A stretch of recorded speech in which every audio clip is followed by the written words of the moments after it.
Movie की शुरुआत में हम एडम नाम के एक आदमी को देखते हैं जो एक फार्म में मधुमक्खियों के छत्ते से शहद निकाल रहा था। फिर अपना काम खत्म करने के बाद जब एडम फार्म से बाहर आता है तो उसकी मुलाकात पार्कर नाम की एक औरत से होती है जो उस पूरे फार्म की मालकिन थी। वो एडम से कहती है कि आज रात तुम्हें मेरे यहाँ खाने पर आना पड़ेगा। एडम कहता है कि आप हर वक्त मेरा ख्याल रखती हैं, आपकी वजह से ही मैं इस फार्म में अपने बिजनेस को चला पा रहा हूँ और अब तक आपने मेरी जितनी भी हेल्प की है इसके लिए आपका दिल से शुक्रिया। और बात रही डिनर की तो मैं किसी और दिन आपके साथ डिनर करने के लिए जरूर आऊंगा। और इतना कहने के बाद वो वहाँ से चला जाता है। अगले सीन में हम पार्कर को अपने घर पर देखते हैं जहाँ वो जरूरतमंद बच्चों के लिए एक चैरिटी हाउस चलाती है। तभी काम करते वक्त पार्कर के लैपटॉप पर अचानक से एक मैसेज शो होने लगता है और उसको देखते ही वो समझ जाती है कि उसके लैपटॉप में वायरस आ चुका है। फिर वो जल्दी से स्क्रीन पर दिए हुए नंबर पर कॉन्टेक्ट करती है जो कि एक गार्नेट नाम के आदमी का था। फिर कॉल कनेक्ट होते ही वो पार्कर को बताता है कि मैं एंटीवायरस कंपनी से बात कर रहा हूँ। और ये बात सुनते ही पार्कर उसको कहती है कि आप लोगों का ये क्या मजाक चल रहा है, मैं हर महीने एंटीवायरस के लिए काफी पैसे खर्च करती हूँ लेकिन फिर भी मेरे लैपटॉप में वायरस कैसे आ सकता है। फिर गार्नेट जवाब देता है कि मैम आपके साथ जो कुछ भी हुआ मैं उसके लिए माफी मांगता हूँ लेकिन आप चिंता मत कीजिए, मैं आपकी हर तरह से हेल्प करूंगा। फिर पार्कर उसको बताती है कि मेरा सारा जरूरी डेटा उसी लैपटॉप में मौजूद है, इसलिए जल्दी से जल्दी उस वायरस को हटाने का प्रोसेस बताओ। फिर गार्नेट कहता है कि सबसे पहले मैं आपको इस परेशानी के लिए कॉम्पनसेशन भेज रहा हूँ क्योंकि ये हमारी कंपनी की पॉलिसी है। ये बात सुनते ही पार्कर उसको कहती है कि तुम्हें ऐसा करने की कोई जरूरत नहीं, लेकिन गार्नेट तो अपनी जिद पर ही अड़ जाता है। अब पार्कर के पास कोई रास्ता नहीं था इसलिए वो उसको अपनी बैंक डिटेल्स दे देती है। तभी कुछ सेकंड के बाद उसके अकाउंट में पूरे $50,000 ट्रांसफर हो जाते हैं जिनको देखकर वो काफी ज्यादा खुश हो रही थी क्योंकि कहीं ना कहीं ये पैसे उसकी चैरिटी के लिए काम आने वाले थे। लेकिन इसी दौरान गार्नेट उसको बताता है कि मैंने गलती से आपके अकाउंट में $50,000 भेज दिए हैं जबकि हमारी कंपनी की पॉलिसी के मुताबिक कॉम्पनसेशन अमाउंट सिर्फ $500 ही है, लेकिन मैंने जल्दबाजी में आपको ज्यादा पैसे भेज दिए हैं। अगर मेरे बॉस को इस बारे में पता चला तो वो मुझे जॉब से निकाल देंगे। अब ये बात सुनते ही पार्कर उससे पूछती है कि मैं तुम्हारी क्या हेल्प कर सकती हूँ। फिर गार्नेट उसको जवाब देता है कि आप एक्स्ट्रा पैसे कंपनी के अकाउंट में वापस ट्रांसफर कर दीजिए और फिर मैं आपको वायरस हटाने का प्रोसेस बता देता हूँ। फिर जैसे ही पार्कर पैसे ट्रांसफर करने के लिए बैंक डिटेल्स को लॉगिन करती है तो गार्नेट की टीम उन डिटेल्स को इस्तेमाल करके पार्कर के अकाउंट में मौजूद सारे पैसे साफ कर देते हैं। दरअसल उनके पास पार्कर के पूरे लैपटॉप का एक्सेस आ चुका था, इसीलिए वो इतनी आसानी से इस प्लान में कामयाब हो गए। तभी हमें पता चलता है कि पार्कर के अकाउंट में पूरे $2 मिलियन पड़े थे जिसमें उसकी सालों की सेविंग्स और चैरिटी के पैसे शामिल थे। अब इस हादसे के बाद पार्कर पूरी तरह से टूट चुकी थी क्योंकि वो जरूरतमंद बच्चों के लिए कुछ भी कर नहीं पाएगी और ऊपर से उसको समझ में ही नहीं आता कि आखिर वो अपने पैसों को वापस लाने के लिए क्या करे। तभी हम फिर से गार्नेट को देखते हैं जो $2 मिलियन को चुराने के बाद बहुत खुश हो रहा था। दरअसल इसकी कंपनी इसी तरह से एंटीवायरस के नाम पर बहुत सारे लोगों से पैसे हड़पते आ रही थी और यही उसकी काली कमाई का तरीका है। अगले सीन में हम एडम को देखते हैं जो फार्म से ताजा शहद निकालकर एक शीशी के अंदर भरता है क्योंकि वो उसको पार्कर को ही देने वाला था। फिर पार्कर के घर में घुसते ही एडम को बहुत ज्यादा अजीब लगता है क्योंकि वहाँ पर चारों तरफ सन्नाटा था। फिर जब वो घर की तलाशी लेता है तो उसको एक कुर्सी पर पार्कर की लाश मिलती है क्योंकि उसने खुद की ही गन से खुद को शूट कर लिया था क्योंकि अपने अकाउंट में से अपनी जिंदगी भर की कमाई गायब हो जाने का गम वो झेल नहीं पाई। और ये सब देखकर एडम को बहुत ज्यादा गुस्सा आने लगता है क्योंकि वो पार्कर को अपनी फैमिली की तरह मानता था। अब इससे पहले कि एडम कुछ कर पाता वहाँ पर विरोना नाम की एक लड़की आती है जो पार्कर की बेटी थी और साथ में वो FBI डिपार्टमेंट की एक ऑफिसर भी है। फिर वो अपनी माँ को इस हालत में देखकर एडम को तुरंत ही अरेस्ट कर लेती है क्योंकि उसको ऐसा लग रहा था कि जरूर एडम की वजह से ही उसकी माँ की जान गई है। तभी कुछ देर बाद FBI डिपार्टमेंट की टीम वहाँ पर पहुँच जाती है और वो लोग अच्छे तरीके से वहाँ सभी चीजों की जांच करते हैं। तभी कुछ ऑफिसर्स एडम से पूछताछ करने के लिए उसको एजेंसी में ले जाते हैं। वहीं दूसरी तरफ वेरोना जब पार्कर का लैपटॉप चेक करती है तो उसे पता चलता है कि उसके बैंक अकाउंट से पूरे $2 मिलियन गायब हो गए हैं। और ये सब देखने के बाद कहीं ना कहीं वेरोना को समझ में आ जाता है कि शायद इसी वजह से उसकी माँ ने खुद की जान ले ली, जबकि एडम एकदम बेकसूर है। तभी कुछ देर बाद FBI की टीम वेरोना के पास आकर उसे बताती है कि एडम ने कुछ भी नहीं किया, क्योंकि हमें आपके घर के अंदर कहीं पर भी उसके फिंगरप्रिंट्स नहीं मिले, और ऊपर से जो गन फ्लोर पर पड़ी थी उसके ऊपर सिर्फ आपकी माँ के ही फिंगरप्रिंट्स थे, यानी कि उन्होंने खुद ही अपनी जान ली है। ये सब जानने के बाद वेरोना तुरंत एडम के पास जाती है और उससे माफी मांगते हुए कहती है कि मैंने बेवजह ही आप पर शक किया, मुझे जल्दबाजी में फैसला नहीं लेना चाहिए था। फिर एडम कहता है कोई बात नहीं, तुमने उस वक्त जो कुछ भी किया वो एकदम सही था। अब वो दोनों ऐसे ही आपस में बातें करने लगते हैं और बातों बातों में वेरोना एडम को बताती है कि मेरी माँ जरूरतमंद बच्चों के लिए एक चैरिटी हाउस चलाती थी, जिसकी वजह से उनके पास पूरे $2 मिलियन इकट्ठे हो गए और इस रकम में उनकी जिंदगी भर की सेविंग्स भी मौजूद थी। लेकिन वो एक एंटीवायरस कंपनी के झांसे में आ गई, जिन्होंने उनके बैंक अकाउंट से पूरे पैसे साफ कर दिए। मैंने उस कंपनी के बारे में बहुत रिसर्च की, लेकिन मुझे कुछ भी पता नहीं चला, और ऊपर से FBI डिपार्टमेंट के सीनियर्स भी हमें उस कंपनी के बारे में ज्यादा इन्वेस्टिगेशन करने की इजाजत नहीं दे रहे, जिससे मुझे एक बात तो पता चल गई कि जरूर इस फर्जी कंपनी के बॉस की बहुत ऊपर तक पहुंच है। मैं दिल से चाहती हूं कि मेरी माँ के हत्यारों को सजा मिले, लेकिन ये सच्चाई जानने के बाद अब मुझे नहीं लगता कि मैं अपना बदला ले पाऊंगी। अब इन सारी बातों को सुनने के बाद एडम जवाब देता है कि मुझे पार्कर की मौत का बहुत ज्यादा दुख है, लेकिन मैं भी इस मामले में तुम्हारी कोई हेल्प नहीं कर सकता। और इतना कहने के बाद एडम वहां से चला जाता है। अगले सीन में हम उसको एक लड़की से फोन पर बात करते हुए देखते हैं और यहाँ हमें पता चलता है कि एडम बी कीपर नाम की एक प्राइवेट एजेंसी में काम करता है, और ये एजेंसी दुनिया भर के सबसे खतरनाक लोगों को मारने का काम करती थी, और एडम उनका टॉप एजेंट था। लेकिन उसने कुछ सालों पहले ही इस एजेंसी से रिटायरमेंट ले ली ताकि वो अपनी बची हुई जिंदगी आराम से जी सके। अब एडम बी कीपर एजेंसी के हेडक्वार्टर्स में कॉल करके अपनी पुरानी दोस्त को बताता है कि कुछ दिनों पहले ही मेरी एक फैमिली मेंबर के साथ $2 मिलियन का स्कैम हुआ है, और ये स्कैम किसी एंटीवायरस कंपनी ने किया है जो मासूम लोगों को बेवकूफ बनाकर उनके सारे पैसे हड़प लेती है। अब मैं चाहता हूँ कि तुम जल्दी से जल्दी मुझे उसके ऑफिस की लोकेशन भेजो। और ये बात सुनते ही वो लड़की अपने काम पर लग जाती है। तभी कुछ देर बाद एडम को उस कंपनी का एड्रेस मिल जाता है। फिर नेक्स्ट डे एडम उस कंपनी के बाहर 2 पेट्रोल कैन लेकर पहुंच जाता है और अपनी कार से उतरकर चुपचाप अंदर जाने लगता है, लेकिन 2 सिक्योरिटी गार्ड्स उसको रोक लेते हैं और कहते हैं कि तुम अंदर नहीं जा सकते। फिर ये बात सुनते ही एडम अपने पेट्रोल कैंस को जमीन पर रखकर उन दोनों सिक्योरिटी गार्ड्स की अच्छे से खातिरदारी करता है, और फिर कंपनी के अंदर जाते ही सभी एम्प्लॉइज के सामने चिल्लाते हुए कहता है कि तुम लोग आज से कसम खाओ कि कभी भी किसी के पैसे नहीं चुराओगे। ये बात सुनकर सब लोग हंसने लगते हैं, लेकिन उनको इस बात का नहीं पता था कि एडम मजाक के मूड में नहीं है। फिर वो पास में बैठे एक एम्प्लॉय का सिर फोड़ देता है और फिर दोबारा से अपनी बात दोहराता है, जिसके बाद सभी लोग उसका कहना मानकर ऑफिस से जाने लगते हैं। अब एडम हर जगह पर पेट्रोल डालने लगता है ताकि वो इस ऑफिस को जला सके, लेकिन तभी वहां पर गार्नेट की एंट्री होती है जो एडम को ये सब करने से रोकने की कोशिश करता है। लेकिन एडम तो बहुत आसानी से उसके सभी बॉडीगार्ड्स को धूल चटा देता है, जिसके बाद वो फिर से पेट्रोल छिड़क कर वहां पर एक बॉम्ब लगा देता है। इसी दौरान गार्नेट उससे बार बार यही सवाल पूछता है कि आखिर तुम हमसे चाहते क्या हो, लेकिन एडम उसकी कोई भी बात का जवाब नहीं देता और जाते जाते गार्नेट को समझाता है कि जितना जल्दी हो सके यहाँ से बाहर चले जाओ, क्योंकि कुछ सेकंड के बाद तुम्हारे इस ऑफिस में बहुत बड़ा धमाका होने वाला है। फिर ये बात सुनते ही गार्नेट भी वहां से खिसक लेता है। तभी कुछ ही देर बाद वहां पर बॉम्ब ब्लास्ट हो जाता है, जिसकी वजह से पूरी बिल्डिंग जलकर राख हो जाती है। अगले सीन में हम डेरिक नाम के एक आदमी को देखते हैं जो असल में उस एंटीवायरस कंपनी का मालिक है। फिर गार्नेट उसको कॉल करके सारी कहानी बता देता है। फिर सारी बात सुनने के बाद डेरिक कहता है कि हमसे पंगा लेने वाला शख्स आज तक पैदा नहीं हुआ, तो फिर ये कौन आ गया। तभी गार्नेट उसको कहता है कि मैंने उस आदमी के बारे में बहुत छानबीन करने की कोशिश की, लेकिन मुझे उसके बारे में कुछ भी नहीं मिला। फिर डेरिक गार्नेट को समझाता है कि पिछले कुछ दिनों में तुमने जितने भी लोगों से पैसे चुराए हैं उनकी लिस्ट बनाओ और उनके एड्रेस पर जाकर उस आदमी को ढूंढने की कोशिश करो। अगले सीन में हम देखते हैं एडम फार्म पर काम करके अपने घर की तरफ जा रहा था, लेकिन इसी दौरान गार्नेट अपने आदमियों को साथ लेकर पार्कर के घर पर पहुंच जाता है और दूर से ही उसको एडम की कार नजर आ जाती है। फिर वो उसका पीछा करते हुए वेयर हाउस तक भी पहुंच जाता है, लेकिन उनको इस बात की खबर भी नहीं थी कि एडम तो उनको मारने की पहले से ही प्लानिंग कर चुका था।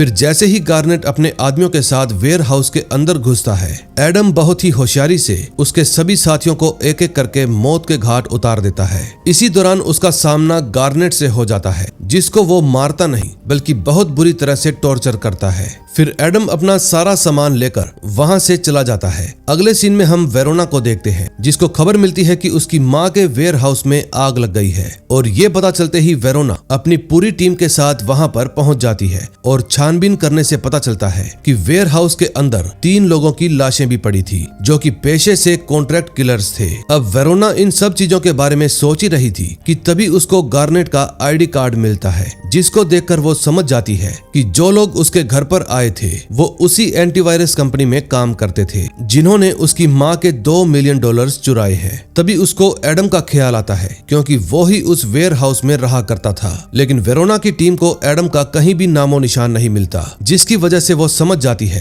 कि जरूर एडम का भी इस मामले से कोई लेना देना होगा। अगले सीन में हम गार्नेट को देखते हैं, जो किसी तरह से वेयर हाउस से अपनी जान बचाकर भाग आया था। फिर वो डेरिक को कॉल करके एडम के बारे में सारी बातें बताने लगता है कि हम लोगों ने गलत आदमी से पंगा ले लिया। वो बहुत ही खतरनाक आदमी है, क्योंकि उसने हमारे सभी आदमियों को पल भर में ही मौत के घाट उतार दिया। ये बात सुनते ही डेरिक गुस्से में आ जाता है और कहता है कि मैं कुछ नहीं जानता, जितनी जल्दी हो सके उसके बारे में सारी जानकारी इकट्ठा करो कि आखिर वो हमारे पीछे क्यों पड़ा है। लेकिन इससे पहले कि डेरिक गार्नेट को कुछ और समझा पाता, एडम वहां पर भी पहुंच जाता है और फिर गार्नेट को अपनी कार से बांधकर पुल से नीचे फेंक देता है। फिर वो गार्नेट का फोन उठाकर डेरिक से कहता है कि अगला नंबर तुम्हारा है, तुम चाहे कहीं पर भी छुप जाओ, लेकिन मैं तुम्हें ढूंढ निकालूंगा और फिर मैं तुमको बुरी मौत मारूंगा, इतनी बुरी मौत की तुम्हारी 7 पुश्तें तुम्हारी मौत को हमेशा याद रखेंगी। फिर धमकी देने के बाद वो फोन काट देता है। अगले सीन में हम वेरोना को देखते हैं, जो एडम के बारे में जानकारी हासिल करने की कोशिश कर रही थी, लेकिन बहुत देर तक छानबीन करने के बाद भी उसको एडम से जुड़ा कोई भी सुराग नहीं मिलता। दूसरी तरफ डेरिक भी एडम के डर से बहुत ज्यादा परेशान हो रहा था। इस वक्त उसके पिता वाल भी वहां पर मौजूद थे, जो एडम के बारे में जानकारी हासिल करने की कोशिश कर रहे थे। दरअसल वाल पहले FBI का एक हेड था और यही एक वजह है जिसके जरिए डेरिक की एंटीवायरस कंपनी आज तक पकड़ी नहीं गई। अब डेरिक भी अच्छे से जानता था कि उसके पिता इस मामले में उसकी ज्यादा हेल्प नहीं करेंगे, इसलिए वो अपनी माँ जेसिका को कॉल लगाता है, जो कुछ दिनों पहले ही देश की नई प्रेसिडेंट बनी है। जेसिका डेरिक से बहुत ज्यादा प्यार करती थी, इसलिए जब उसे पता चला कि डेरिक बहुत बड़ी मुसीबत में फंस गया है, तो वो अपने पति वाल को कॉल करके उससे पूरे मामले के बारे में पूछने लगती है। फिर वाल उसे बताता है कि इस बार डेरिक एडम नाम के एक आदमी के साथ भिड़ गया है, जो असल में एक बी कीपर एजेंट है। उसने डेरिक की एक बिल्डिंग को तबाह कर दिया, लेकिन मैं ये नहीं जानता कि वो ऐसा क्यों कर रहा है। मुझे तो बस सिर्फ इतना ही पता चला है कि वो बी कीपर कंपनी के लिए काम किया करता था। और ये बात सुनने के बाद जेसिका उसको कहती है कि मैं कुछ नहीं जानती, तुम्हें डेरिक की हेल्प करनी ही होगी। अब जितना जल्दी हो सके इस मामले को खत्म करो। फिर कॉल करते ही वाल बी कीपर एजेंसी के हेडक्वार्टर में कॉन्टेक्ट करता है और वहाँ की हेड जेन से एडम के बारे में पूछता है। फिर जेन उसे बताती है कि एडम हमारी एजेंसी का टॉप एजेंट हुआ करता था, लेकिन उसको तो रिटायर हुए बहुत साल बीत गए, इसलिए अब हमारे पास उसकी कोई जानकारी नहीं है। फिर वाल उसे बताता है कि मुझे प्रेसिडेंट के सख्त ऑर्डर मिले हैं और वो चाहती है कि तुम जितनी जल्दी हो सके एडम को खत्म करो। मेरे ख्याल से तुम समझ गई होगी कि अब तुम्हें क्या करना है। अब ये बात सुनते ही जेन अपनी एजेंसी के सभी बेस्ट एजेंट्स को एडम के पीछे लगा देती है। अगले सीन में हम एडम को देखते हैं, जो एक गैस स्टेशन पर रुककर अपनी कार में पेट्रोल भर रहा था। तभी अचानक से वहां पर एक और कार आकर रुकती है, जिसमें बी कीपर एजेंसी की सबसे चालाक एजेंट एनी मौजूद थी। फिर वो कार से उतरते ही एडम पर हमला करना शुरू कर देती है, लेकिन उसके सभी हमलों का मुंह तोड़ जवाब एडम के पास पहले से ही था। अब देखते ही देखते उन दोनों के बीच में खतरनाक लड़ाई शुरू हो जाती है और कुछ देर बाद एडम समझ जाता है कि एनी से पीछा छुड़वाने का बस एक ही रास्ता है। फिर वो जल्दी से अपनी कार के पास आकर अपना लाइटर बाहर निकालता है और फिर सही मौका मिलते ही पूरे गैस स्टेशन में आग लगा देता है और वहां से भाग जाता है। अगले सीन में हम वाल को देखते हैं, जो जेन को कॉल करके पूछता है कि तुम्हारे एजेंट्स आखिर कर क्या रहे हैं, उनसे अभी तक एडम नहीं मरा। फिर जैन जवाब देती है कि मैंने तुम्हें पहले ही बताया था कि एडम हमारा टॉप का एजेंट था, इसलिए उसको खत्म करना कोई बच्चों का खेल नहीं है। मैंने जैसे ही अपने बाकी के एजेंट्स को एडम के बारे में बताया तो वो सभी पीछे हट गए, क्योंकि उनको अच्छे से पता है कि एडम से भिड़ने का क्या अंजाम हो सकता है। फिर सारी बातें सुनने के बाद वाल समझ जाता है कि एडम को मारना बी कीपर एजेंसी के बस की बात नहीं है, इसलिए वो दुनिया भर से सबसे खतरनाक कॉन्ट्रैक्ट किलर्स को अपने ठिकाने पर बुलाता है और कहता है कि तुम सबको सिर्फ एक ही आदमी को मारना है, लेकिन ये बात अच्छे से याद रखना कि अगर तुम लोगों ने एक भी गलती की तो वो आदमी तुम्हें पल भर में ही मौत के घाट उतार देगा। लेकिन ये बात सुनते ही सभी कॉन्ट्रैक्ट किलर्स हंसने लगते हैं। फिर वाल उनको समझाता है कि मैं कोई मजाक नहीं कर रहा, तुम सभी को एक साथ मिलकर ही बहुत सावधानी से अपने इस मिशन को अंजाम देना होगा।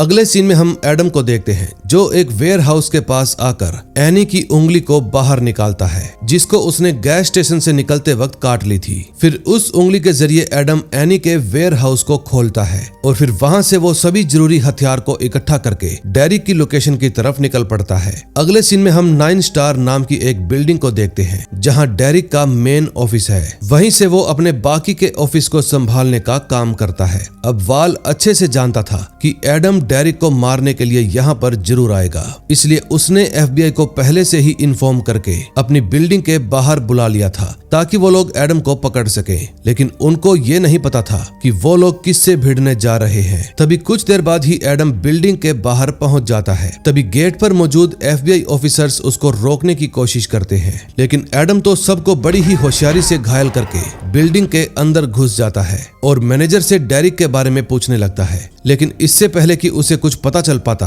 ऑफिस में छुपे हुए FBI एजेंट्स उस पर धुआंधार गोलियां बरसाना शुरू कर देते हैं और ये सब देखने के बाद एडम जल्दी से खुद की जान बचाने के लिए इधर उधर भागना शुरू कर देता है। इतने में कुछ कॉन्ट्रैक्ट किलर्स बिल्डिंग के अंदर घुस आते हैं ताकि इस मौके का फायदा उठाकर वो एडम को मार सके। लेकिन एडम भी पूरी तरह से तैयार था। वो एक एक करके सभी FBI एजेंट्स को घायल करने लगता है क्योंकि वो उनको मारना नहीं चाहता था। लेकिन जैसे ही कोई कॉन्ट्रैक्ट किलर उसके रास्ते में आता है तो वो उसको तुरंत ही मौत के घाट उतार देता है। इसी दौरान उसकी नजर मैनेजर पर पड़ती है, जिसके बाद वो उसको खूब टॉर्चर करके डेरिक के बारे में पूछने लगता है। फिर मैनेजर भी उसको बता देता है कि असल में डेरिक प्रेसिडेंट का ही बेटा है और इसी वजह से वो आज तक पकड़ा नहीं गया। ये सारी जानकारी लेकर एडम जल्दी से वहां से निकल जाता है क्योंकि वो अच्छे से जानता था कि FBI वाले उसको पकड़ने के लिए यहाँ पर और एजेंट्स भेजेंगे। अगले सीन में हम वाल को देखते हैं जिसको अपने आदमी से पता चलता है कि एडम अभी भी जिंदा है और वो तब तक नहीं रुकेगा जब तक डेरिक उसको नहीं मिल जाता।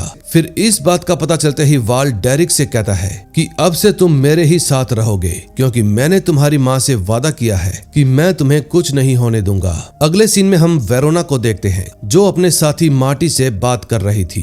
मार्टी कहता है कि मेरे हिसाब से एडम एकदम सही कर रहा है क्योंकि उसने अब तक उन सभी लोगों को सबक सिखाया है जो कहीं ना कहीं तुम्हारी माँ के कातिल हैं। लेकिन मैं ये बात भी अच्छे से जानता हूँ कि अब वो असली गुनहगार को सबक सिखाने के बाद ही इस जंग को खत्म करेगा। फिर वेरोनिका जवाब देती है कि मैं एडम के बारे में कुछ भी नहीं कह सकती क्योंकि वो कानून के खिलाफ जाकर काम कर रहा है। और इतना कहने के बाद वेरोना शांत हो जाती है क्योंकि वो भी अच्छे से जानती थी कि एडम उसकी माँ का बदला लेने के लिए ही ये सब कुछ कर रहा है। तभी कुछ देर बाद वेरोना अपने चीफ से मीटिंग करने के लिए जाती है और वहां पर वो सारी सच्चाई बताते हुए कहती है कि डेरिक की कंपनी मासूम लोगों से पैसे हड़पने का काम करती है, लेकिन फिर भी वो आज तक पकड़ा नहीं गया क्योंकि वो प्रेसिडेंट का बेटा है। फिर चीफ कहता है कि फिलहाल तुम इस बारे में किसी को भी मत बताना क्योंकि मैं चाहता हूँ कि तुम खुद प्रेसिडेंट से मिलकर इस मामले को सुलझाने की कोशिश करो। अगले सीन में हम FBI की पूरी टीम को प्रेसिडेंट के घर के बाहर देखते हैं क्योंकि डेरिक वहीं पर मौजूद था